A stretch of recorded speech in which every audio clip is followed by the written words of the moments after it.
पहले अपवाद के तौर पर कभी हम लोग को सुनने को होता था कि कोई ऐसी परीक्षा हुई जिसमें पेपर लीक हो गया। अभी कोई शायद ऐसी परीक्षा होती है 10 में जिसमें पेपर लीक नहीं होता है। पेपर लीक नहीं होना न्यूज है, वरना परीक्षा हो रहा है तो पेपर लीक होगा ही होगा। ब्लू कॉलर जॉब्स में, रूरल इकोनॉमी में, मैन्युफैक्चरिंग में, एलाइड एग्रीकल्चर और एलाइड सेक्टर में तो डिस्ट्रेस था ही, रूरल वेज स्टैग्नेशन था ही। अभी एआई वगैरह के आने के बाद से व्हाइट कॉलर जॉब में भी प्रेशर है। बांकीपुर में हारने की जो वजह है भाजपा की, जो मुझे समझ में आता है, सम्राट चौधरी को भाजपा एनडीए के चेहरे के तौर पर, बिहार के मुख्यमंत्री के तौर पर समाज का एक बड़ा वर्ग अभी तक स्वीकार नहीं कर पाया है। ये नवंबर में इनको जीत बड़ी मिली। उस जीत में एक बहुत बड़ा असर 10,000 रुपए का रहा, जो वोट एक तरीके से खरीदा गया। सम्राट चौधरी की सीएम के तौर पर अस्वीकार्यता, भाजपा का अपना अहंकार और लोगों के पास वर्षों बाद एक विकल्प का होना, ये तीनों चीज अगर आप साथ में जोड़ेंगे तो बांकीपुर का रिजल्ट इतना अप्रत्याशित नहीं है जितना लोग बता रहे हैं। आप देख रहे हैं कि वैकल्पिक राजनीति की पोस्ट नीतीश कुमार एरा में अब शुरुआत हो रही है। नहीं, लालू जी के डर से भाजपा और भाजपा के डर से लालू जी को वोट देने की जो परिपाटी है वो खत्म होनी चाहिए। उसके लिए जरूरी है कि बिहार में एक बेहतर विकल्प हो। उस विकल्प को बनाने के लिए ही पिछले 3 साल में प्रयास कर रहे हैं कि विधायक या जनप्रतिनिधि अगर ठीक से काम करे तो क्या कुछ हो सकता है। रोजगार और शिक्षा, ये दोनों मॉडल आपको बांकीपुर में दिखेगा। एनडीए ने 2025 में 202 सीट जीती थी, लेकिन आज के डेट में वो 201 है और वो एक सीट जो एनडीए के हाथ से चली गई वो बांकीपुर है। बांकीपुर इसलिए इंपॉर्टेंट है कि बांकीपुर के अंदर में सीएम हाउस, राजभवन, जिसको आजकल लोक भवन कहा जाता है, और जितना भी वीआईपी ले लीजिए, जो सीट ऑफ पावर है वो बांकीपुर के अंदर में है। जैसे बीजेपी ने अयोध्या की, फैजाबाद की सीट हार ली थी, तो एक तरह से कहा जाए तो बांकीपुर उनकी अयोध्या थी। तो उस अयोध्या को हराने वाले आज हमारे साथ हैं। प्रशांत किशोर से बातचीत हो रही है। इसका मैसेज क्या है? पहले जंतर मंतर से स्टार्ट हुआ, फिर दतिया और बांकीपुर हुआ, और उसके बाद फिर झारखंड हुआ। इस तीनों चीज का आप सब मिला करके ब्रॉडर मैसेज क्या देखते हैं प्रशांत जी? आपने जिस सीक्वेंस में बोला, ये जरूरी नहीं है कि ये चीजें उसी सीक्वेंस में लिंक्ड हैं। दतिया में, बांकीपुर में जो हुआ है वो एक अलग कॉन्टेक्स्ट है, और जो जंतर मंतर पे हो रहा है, पटना में प्रोटेस्ट हुआ, झारखंड में हो रहा है, ये अलग कहानी। जंतर मंतर और झारखंड में जो हो रहा है वो एक लार्जर जो प्रॉब्लम है समाज में, शिक्षा व्यवस्था में जो कोचिंग संस्थाओं का जो प्रभुत्व बढ़ा है, पेपर लीक्स के जो मामले हुए हैं, और एक ऑर्गेनाइज्ड माफिया, शिक्षा माफिया जो पिछले कुछ वर्षों में उभर कर आया है, उसकी वजह से जो परेशानियां लोगों को हो रही हैं, शिक्षा महंगा हुआ है, शिक्षा का प्राइवेटाइजेशन बहुत बड़े पैमाने पर हो गया, और उसके साथ साथ उसमें हर तरह के तत्व शामिल हो गए हैं। उसका असर ये हुआ कि पेपर लीक एक आम घटना हो गई। पहले अपवाद के तौर पर कभी हम लोग को सुनने को होता था कि कोई ऐसी परीक्षा हुई जिसमें पेपर लीक हो गया। अभी कोई शायद ऐसी परीक्षा होती है 10 में जिसमें पेपर लीक नहीं होता है। पेपर लीक नहीं होना न्यूज है, वरना परीक्षा हो रहा है तो पेपर लीक होगा ही होगा। उसको आप जोड़ दीजिए जो अनएम्प्लॉयमेंट का स्टेटस है अभी देश में।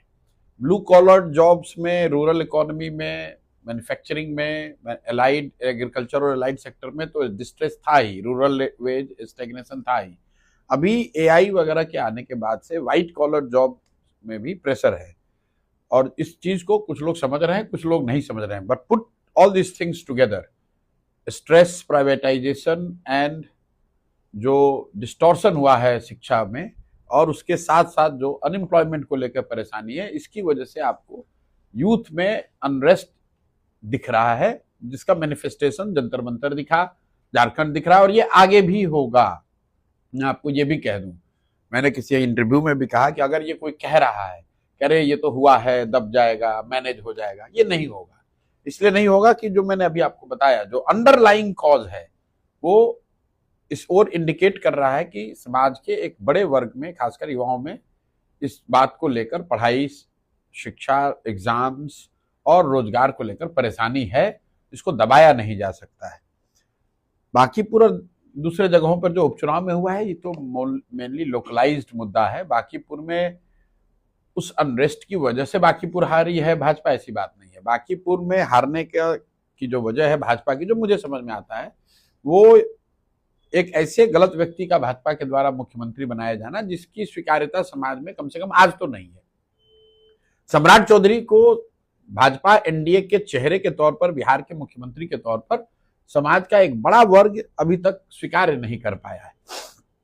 और उसकी वजह सिर्फ और सिर्फ यह है कि उनकी जो अपनी पृष्ठभूमि है, राजनीतिक पृष्ठभूमि जो रही है, वो राजद की रही है। उनकी पढ़ाई लिखाई को लेकर, उनके चाल चरित्र चेहरा को लेकर, उनके आपराधिक इतिहास को लेकर समाज कंफर्टेबल नहीं है। तो एक, अगर आप कहेंगे एक कोई वजह जिसकी वजह से भाजपा बांकीपुर हारी है, उसमें सम्राट चौधरी का नेतृत्व और उसकी जो अस्वीकार्यता है वो एक बड़ा फैक्टर है।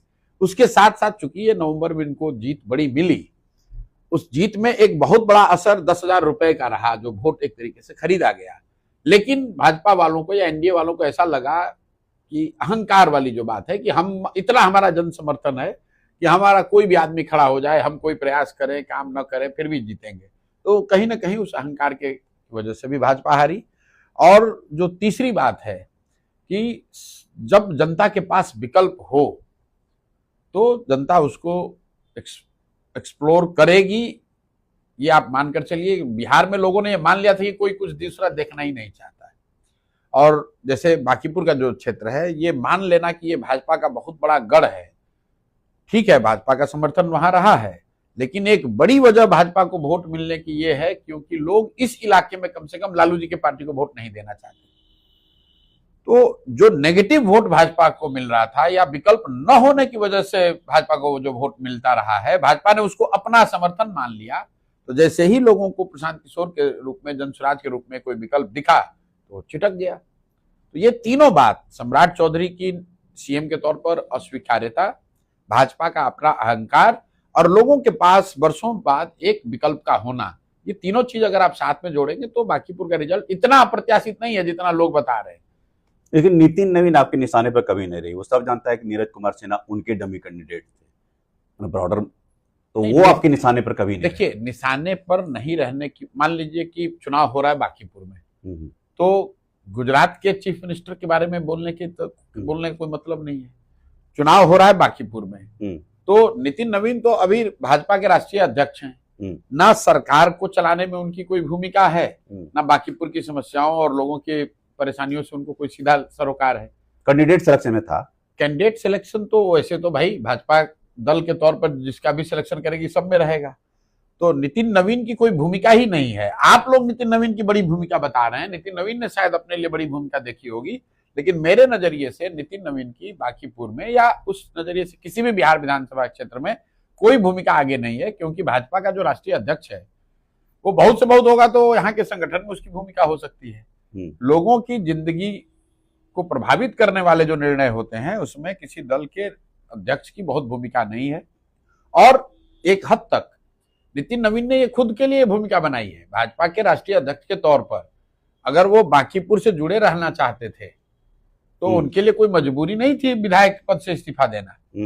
आपके दर्शकों को मैं बताना चाहता हूं कि अमित शाह जी जब भाजपा के अध्यक्ष बने तो गुजरात से विधायक थे, उन्होंने उस पद को कभी नहीं छोड़ा। तो ये नितिन नवीन को कोई मजबूरी नहीं थी, उन्होंने राज्यसभा के चक्कर में बांकीपुर को छोड़ा। अब आप जब राज्यसभा चले गए हैं, भाजपा के अध्यक्ष बन गए हैं तो उन जिम्मेवारियों को निभाइए। अब यहाँ पर गमछा डालने की जो बात है कि हम रहेंगे राष्ट्रीय अध्यक्ष भी और बांकीपुर में भी किसी को बना देंगे, उसको जनता ने अस्वीकार किया है। अच्छा, इसको आप इस इलेक्टोरल विक्ट्री के बाद जनसुराज की आप इसको आप देख रहे हैं कि वैकल्पिक राजनीति की पोस्ट नीतीश कुमार एरा में अब शुरुआत हो रही है? नहीं, हमारी समझ से तो हमारा अपना विश्वास है कि बिहार में लालू जी के डर से भाजपा और भाजपा के डर से लालू जी को वोट देने की जो परिपाटी है वो खत्म होनी चाहिए। और उसके लिए जरूरी है कि बिहार में एक बेहतर विकल्प हो। उस विकल्प को बनाने के लिए ही पिछले 3 साल में प्रयास कर रहे हैं। और बांकीपुर में हम आकर कहीं बाहर से लड़ गए होते, वो 3 साल का प्रयास अगर हमारे पीछे नहीं होता तो शायद यहाँ की जनता ने वो भरोसा नहीं दिखाया होता। लेकिन लोगों ने विकल्प के तौर पर जनसुराज को देखा है, सुना है, उसको परखा है कुछ हद तक, और उनके पास जब अवसर आया तो उन्होंने इस बार वोट दिया। नवंबर में नहीं दिया, लेकिन अभी लोगों ने वोट दिया है। अब ये हम लोगों पर है कि उस वैकल्पिक व्यवस्था के तौर पर अगर हम लोग किसी दूसरे विधायक से या दूसरे दल के विधायकों के मुकाबले अगर बेहतर काम करके दिखाएंगे तो बिहार के अन्य हिस्सों में भी लोग इसको विकल्प के तौर पर देखेंगे। बांकीपुर असेंबली का डेवलपमेंट मॉडल, कल मैं देख रहा था कि 10,000 जॉब की बात की, और उसके पहले आपने कहा था कि 5 किलो अनाज जो मिलता है 5 किलो ही मिलेगा, तो वो विकास का मॉडल क्या है? देखिए, मॉडल बिल्कुल क्लियर है। हम लोगों ने 2-3 बातें कही हैं। एक बात जो मैंने कहा कि विधायक और विधायक से जुड़े हुए मामलों में 1 पैसे का भ्रष्टाचार नहीं होगा। जैसे ही भ्रष्टाचार विधायक से जुड़े हुए मामलों में न हो तो भाई 5 किलो जो अनाज मिलता है वो तो ऊपर से व्यवस्था बनी हुई है, वो तो सिर्फ चोरी हो रहा है इसलिए 4 किलो मिल रहा है ना, तो जब चोरी बंद होगा 5 किलो मिलने लगेगा। जो एलिजिबल बेनिफिशियरी हैं उनको राशन कार्ड मिलना ही चाहिए। चूंकि चोरी है इसलिए 3,000, 4,000, 5,000 रुपया लोग लेते हैं, अफसर लें, पदाधिकारी लें, चुने हुए प्रतिनिधि लें। तो हमने एक वादा क्या किया है कि विधायक और विधायक से जुड़े हुए मामलों में चोरी नहीं होगी। चोरी नहीं होगी तो राशन कार्ड आपको मिल जाएगा बिना घूस दिए हुए, और राशन कार्ड पर आपको 5 किलो अनाज मिलेगा। 20% जो चोरी होती है वो नहीं होगी। दूसरा, मैंने कहा कि जो भी आपकी एलिजिबिलिटी है, चाहे वो 1100 रुपये पेंशन की बात हो या अन्य सरकारी योजनाओं की, उन योजनाओं को मिलने में जो जनप्रतिनिधि की, दिलाने में जो जनप्रतिनिधि की भूमिका है वो चोरी नहीं करेगा, तो उसमें आपको सुधार दिखेगा। इसलिए मैंने कहा कि अगले 3 महीने में बांकीपुर के क्षेत्र में मुझे लगता है कि लोगों को राशन कार्ड के लिए, 5 किलो अनाज के लिए, पेंशन के लिए किसी को घूस नहीं देना पड़ेगा, ऑफिसों में घूमना नहीं, मारी नहीं करनी पड़ेगी। तो एक पहली बात ये। दूसरा, मैंने उनको ये कहा कि मेरे आचार विचार व्यवहार से आपको शर्मिंदगी नहीं होगी। अपने प्रतिनिधि के तौर पर आप जब प्रशांत किशोर को चुनेंगे या आपने चुन लिया आप तो आपको मेरे किसी आचार विचार से, प्रयास से शर्मिंदगी नहीं होगी कि अरे भाई वोट लेके भाग गया आदमी, 5 बरस आया ही नहीं। तो अगर आपने वोट दिया है तो हम फिर वापस उसी वार्ड में, उन्हीं इलाकों में घूम रहे हैं, पटना में उपलब्ध हैं, जो हो सकता है बन पड़ सकता है वो कर रहे हैं। तीसरी जो बड़ी बात मैंने चुनाव से पहले कही थी वो ये कही थी कि शिक्षा मेरा फोकस है, और बिहार के नजरिए से हम लोगों ने एक मॉडल दिया था कि सरकारी स्कूल इतना अच्छा होना चाहिए जहां हर लोग अपने बच्चे को पढ़ाए, और अगर सरकारी स्कूल नहीं सुधरा तो लोगों के पास ये विकल्प होना चाहिए कि वो अपने बच्चों को प्राइवेट स्कूल में पढ़ाएं, उसका खर्चा सरकार दे। और ये पूरा मॉडल दुनिया में कहां पर इंप्लीमेंट हो रहा है, इसको बिहार में क्यों किया जाना चाहिए, कैसे किया जा सकता है, कहां से पैसा आएगा, ये सारी बात हम लोगों ने पहले से बताई हुई है। अब बिहार में तो जनता ने मौका दिया नहीं, लेकिन बांकीपुर में जनता ने मौका दिया है। तो मैंने बांकीपुर के लोगों को कहा है कि जो गरीब परिवार हैं यहाँ, उनके बच्चे जो सरकारी स्कूल में पढ़ रहे हैं, या तो उन सरकारी स्कूलों में 1 साल का समय मैंने मांगा है, गुणात्मक सुधार आपको दिखेगा। नहीं दिखेगा तो आप उनके बच्चे पटना के प्राइवेट स्कूल में पढ़ेंगे, उसके खर्च की व्यवस्था प्रशांत किशोर की जिम्मेवारी होगी। एक बात जो मैंने चुनाव से पहले वादा नहीं किया था, लेकिन जीतने के बाद चूंकि लोगों ने ये विश्वास मेरे पे दिखाया है, तो सामान्यतः होता यह है कि लोग वादा करते हैं, 4 कहते हैं, उसमें 2 किया, 3 किया। हमने उस वादे से अलग हटके ये कहा कि 10,000 परिवार से कम 1 आदमी को रोजी रोजगार की व्यवस्था, नौकरी की व्यवस्था जरूर मैं करा दूंगा। और नौकरी का मतलब ये नहीं है कि उनको सरकारी नौकरी मिलेगी, मैंने बिल्कुल स्पष्ट किया कि प्राइवेट सेक्टर में नौकरी मिलेगा, और वो नौकरी बिहार में न मिलेगा। इसलिए कि बिहार में आपने, किसी ने कहा कि आप तो पलायन की बात कहे थे, फिर पलायन करने के लिए बात कह रहे हैं। बिल्कुल कह रहे हैं, हमने ये कहा था कि जन स्वराज की व्यवस्था बनेगी, बिहार में पलायन बंद हो जाएगा। लेकिन आज आपने व्यवस्था जो बनाई है सम्राट चौधरी की, भाजपा की, एनडीए की, इससे पलायन रुकने वाला नहीं है। यहाँ पर सरकारी नौकरी या प्राइवेट नौकरी कुछ भी नहीं मिलने वाला है, लेकिन बांकीपुर से 10,000 लोगों को नौकरी जरूर दिला दी जाएगी। और कुछ लोगों ने, कल मैंने देखा यूट्यूब वगैरह पे दिखा रहे हैं कि अरे ये तो प्लेसमेंट एजेंसी खोल रहे हैं तो गार्ड नहीं। आपकी जो योग्यता है, आपने जो पढ़ाई करी है, उस योग्यता के अनुरूप कोशिश होगी कि इस देश में जहां कहीं भी मेरे संपर्क हैं जिन लोगों से, कोशिश होगी कि आपको वो नौकरी दिलाने में हम लोग मदद करें। ये कोई गारंटी नहीं है, कोई एजेंसी नहीं है। आपने हम पर भरोसा करके वोट दिया है, हमारी जवाबदेही है कि आपके घर का कोई बच्चा अगर पढ़ा लिखा बेरोजगार बैठा है, उसको नौकरी देश के किसी हिस्से में दिलाई जा सकती है, तो दिलाने में हर जो मदद हो सकती है वो कराई जाएगी। और हमारा अनुमान है कि 10,000 परिवार से बच्चों को तो जरूर मैं नौकरी दिलवा दूंगा, क्योंकि इतने लोग पढ़े लिखे यहाँ पर हैं जो कि पढ़ लिख कर बेरोजगार बैठे हुए हैं। और ये व्यवस्था अगर हुई तो किसी ने ये भी कहा था कि भाई 1 आदमी प्रशांत किशोर क्या कर लेंगे। अब ये 242 विधायकों को जवाब देना है कि अगर ये काम प्रशांत किशोर कर सकते हैं तो इसका मतलब है कि दूसरे विधायक को भी करना चाहिए। और अगर आप नहीं कर रहे हैं तो इसका मतलब है कि आप कॉम्पिटेंट नहीं है, जगह खाली कीजिए, आपके जगह किसी दूसरे आदमी को आना चाहिए। तो आने वाले 2-3 साल में आप देखेंगे कि ये जो दो मेरा काम फोकस है, बाकी जो रूटीन है कि अनाज मिलेगा, करप्शन रुक जाएगा, नाली गली सुधरेगा, वो तो होगा ही। दो काम मेरा जो फोकस है, जो कि मैं बिहार के लोगों को बताना चाहता हूं कि विधायक या जनप्रतिनिधि अगर ठीक से काम करे तो क्या कुछ हो सकता है, रोजगार और शिक्षा, ये दोनों मॉडल आपको बांकीपुर में दिखेगा। यहाँ पर जो गरीब घर के बच्चे हैं उनकी पढ़ाई की व्यवस्था बिल्कुल कर दी जाएगी, और जो 40-50 हजार घर परिवार यहाँ रहता है उसके 1/4 मोटे तौर पर 10,000 परिवार से किसी न किसी तरह का योग्यता के अनुसार उनको नौकरी व्यवस्था जरूर करा दूंगा। एक चीज मैंने देखा, मैं आपको कवर करते हुए वहाँ पूरा कदम कुआं और सब इलाके में, कि caste line blur, religious line blur, और आप ही कर रहे थे borrow your line, even the party line blur. ये चीजें और पोस्ट जेनजी के अराइवल, उनका जो गुस्सा है आप देख रहे हैं यहाँ से शिफ्ट हो रहा है। मैं इसको जेनजी से जोड़कर नहीं देखता हूँ। जिन लोगों ने बांकीपुर में वोट दिया है वो 18 साल 20 साल के लोग नहीं थे। हाँ, ये तो वो लोग हैं जो इन्होंने जीवन भर जाति, धर्म, दल, नेता को देखकर वोट दिया। और जनसुराज 3 बरस से क्या कह रहा है कि एक बार इन सब को छोड़कर आप अपने बच्चों के लिए वोट दीजिए।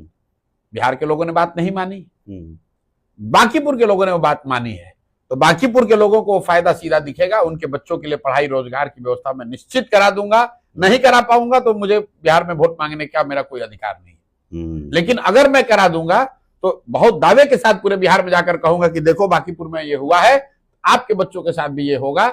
आप सही लोगों का चुनाव कीजिए, जाति, धर्म, दल, नेता का बंधुआ मजदूरी खत्म कीजिए।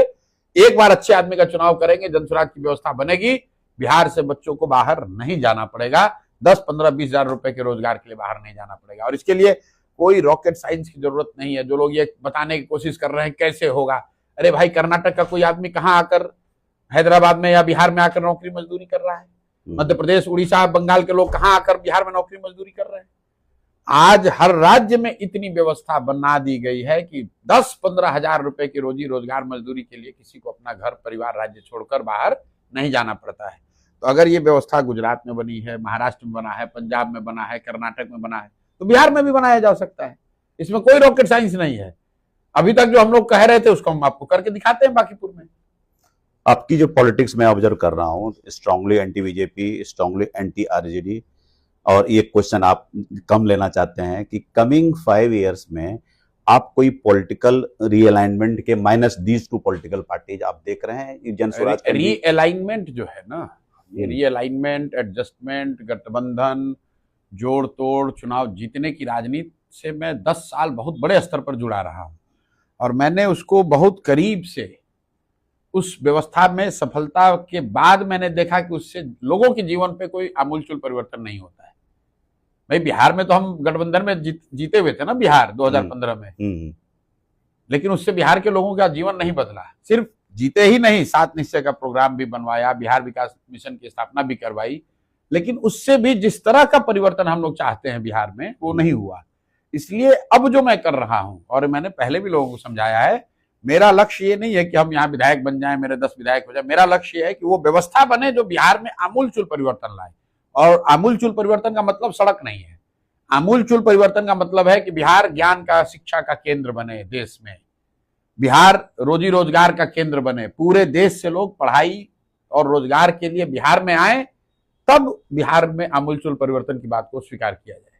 आप लेटरल एंट्री की बात कर रहे थे, वो अलग कहानी है। लेटरल एंट्री इसका एक तरीका है। उस तरह की को शायद कहा था वो बिहार विकास मिशन बनवाया भी था कि अगर आप बिहार में बहुत बड़े पैमाने पे या देश में बड़े पैमाने पर लास्ट माइल डिलीवरी में, थिंकिंग में, स्ट्रेटेजिक अप्रोच में अगर परिवर्तन चाहते हैं तो आपको लेटरल एंट्री करना ही पड़ेगा। बिना उसके कोई उपाय नहीं है, क्योंकि जो सबसे ज्यादा समझदार लोग हैं, विषयों की समझ रखने वाले लोग हैं, ये जरूरी नहीं है कि सब वो सरकार के हिस्सा हों।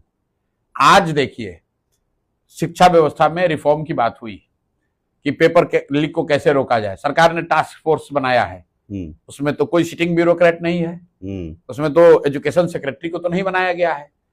देश दुनिया में जिनको भी सरकार ने समझा कि ये शिक्षा, परीक्षा और इन व्यवस्था, टेक्नोलॉजी आज की संदर्भ को बेहतर समझते हैं, उनको मिलाकर टास्क फोर्स बनाया है। ये लेटरल एंट्री तो है। क्यों आपने ऐसा किया है? इसलिए किया है क्योंकि जो इन विषयों के विशेषज्ञ हैं, ये जरूरी नहीं है कि वो भारत सरकार में आईएएस आईपीएस हो। और जो बात हमने कही है कि आप आईएएस हैं, मान लीजिए कि आपकी विशेषज्ञता ट्रांसपोर्ट की है, कल हो कि आप हेल्थ सेक्रेटरी हो गए तो आप हेल्थ की विशेषज्ञता आप ही की हो जाएगी। कल हो कि आप इंडस्ट्री को हो जाएगा तो इंडस्ट्री भी सबसे ज्यादा आप ही समझिएगा। इसलिए जरूरत है इस बात की है, और ये लार्जर डिबेट है इस कंट्री में, कि आप स्पेशलिस्ट्स को जब तक नहीं लाएंगे तब तक जो कॉम्प्लेक्स प्रॉब्लम्स हैं देश के, समाज के, वो किसी आईएएस अफसर के सेक्रेटरी या ज्वाइंट सेक्रेटरी बनने से नहीं सुधरने वाली है। वो रूटीन चीज चला सकता है, कोई अच्छा एफिशिएंट ब्यूरोक्रेट होगा तो चोरी बदमाशी कम हो जाएगी, थोड़ा डिलीवरी बेहतर हो जाएगी। लेकिन अगर आप आमूलचूल परिवर्तन चाहते हैं तो उसके लिए आपको हर उस शख्स की मदद लेने की जरूरत है जिसको उस विषय की, उस समस्या की, उस संदर्भ की बेहतर समझ है। Thank you Prashant ji, thank you so much.